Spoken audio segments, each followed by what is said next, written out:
I don't know if God exists. Deeply religious people are certain he exists, he or it. There are ardent atheists who are sure God does not exist.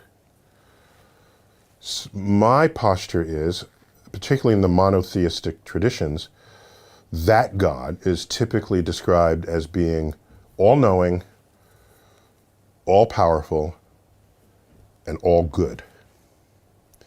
Yet I look back through history. In particular, there was I can choose many examples, but a famous example is the earthquake in Lisbon, Portugal.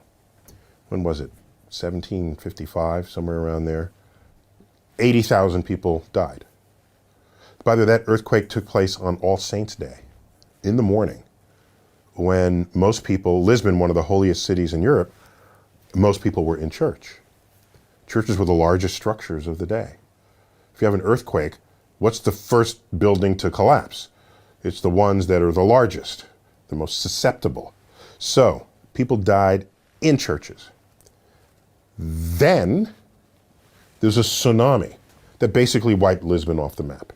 Either God is not all good,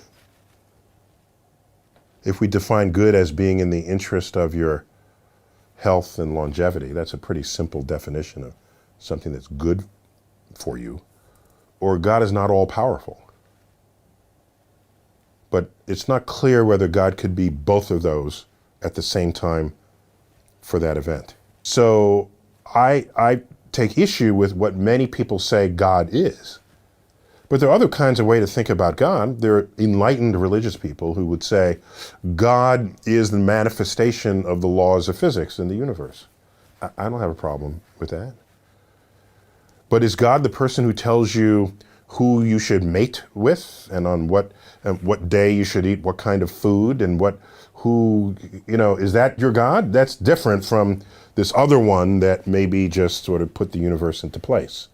So I don't really concern myself much with it unless someone finds a way that any understanding of God can give me insight into making another discovery. And that hasn't happened yet. There are many people who will see things happen to them that are in their favor. They say, oh, someone's looking over me. So that's a fascinating phenomenon when that happens. And when you analyze those situations, what you find is that we as humans simply have a profound inability to understand statistics and probability. It's really that simple. And it's a quick experiment. Line up 1,000 people and give them a coin and have them flip the coin. And if whoever gets tails, tell them to sit down. So it's about half. So 500 people left. You repeat it, 250 people left. 125, 60, 30, 15, 8, 4, 2, 1. It's a thought experiment. So approximately half the people sat down every time they flipped the coin. Half of them get heads, half get tails. There's one person that's standing at the end. That person flipped heads 10 consecutive times. So who does the press go to? The press goes to that person and say, how do you feel about this? Well, I felt that heads energy about halfway through, and I kind of knew I was going to win. I saw heads on the thing. And did they interview anybody else who might have felt exactly the same way but didn't flip heads 10 times in a row? Because they're on their way home now. They're not there for the interview. So we're thinking that this guy had some kind of clairvoyance about his fate, or that he prayed or whatever. And so, whereas every time you do this experiment, basically, somebody flips heads 10 times in a row. And so we don't know how to handle coincidences or things that are rare for you, even if they're common in total.